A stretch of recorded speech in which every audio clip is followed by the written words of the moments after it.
Hi, and welcome back to BizDevWeekly, the business development show. And I'm here with Chris Hamilton from SalesToPay.com. Thanks for joining us, Chris. Thanks for having me, Kersten.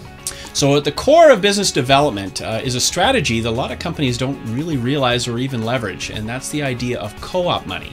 And getting it and leveraging that whole angle in order to promote yourself and promote your business. Chris, you brought this point up in a conversation with me last night, and I think it needs to be addressed here. So Chris, maybe you can highlight some of the benefits and how to go after that. Sure. First of all, Chris, I want to talk about co-op money and how it kind of applies. And you know, it's funny because companies don't leverage the co-op money as much as they should. So let's take, for example, I'll use a client of ours, Eisenberg's Fine Furniture here in Calgary. And, you know, Eisenberg's wants to send some information or postcards out.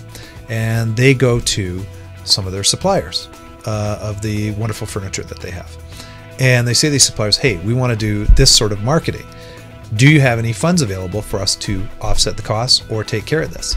And in most cases, a lot of these guys will be like, sure, we'll help you with that sort of stuff. What is it you're going to do? And they'll have some input on what it looks like and what it's going to be. But in the case of what we do with the Eisenbergs, for example, is we create postcards and we send them out to people who have just recently either sold their house or purchased a house. Because in most cases, people will be looking for furniture.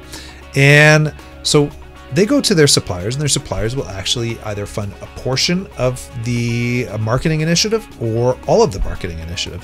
And I've had other clients in the past, Clearview Plumbing, for example, that has gone through one of their air conditioning suppliers that would supply money to do a mass mailer out as well. You can get stuff from TV spots, for radio spots, anything that's marketing related.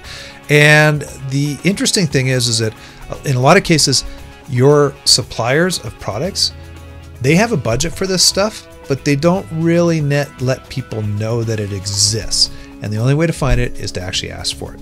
So my recommendation is that if you are looking to do a marketing program, go and hit up several of your vendors that you may have, and they will help you offset that cost or even take care of that whole cost. And they can even throw extras in on top of it.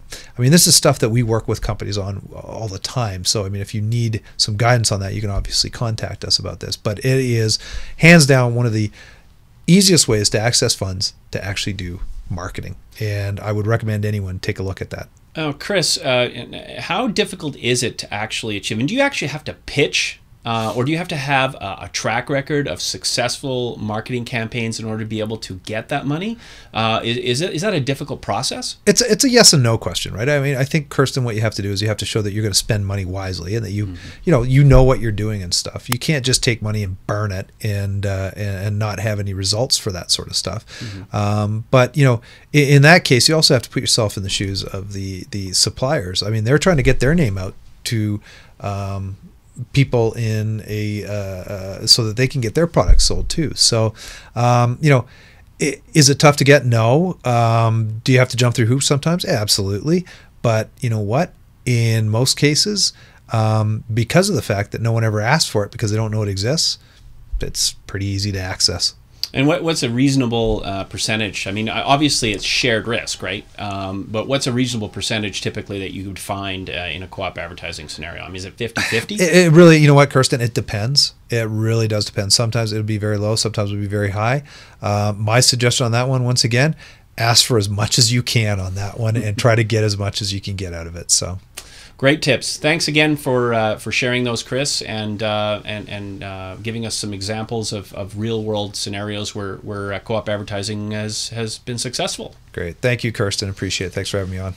Check out SalesTipAday.com. Chris Hamilton, his sales and marketing blog for daily sales and marketing tips.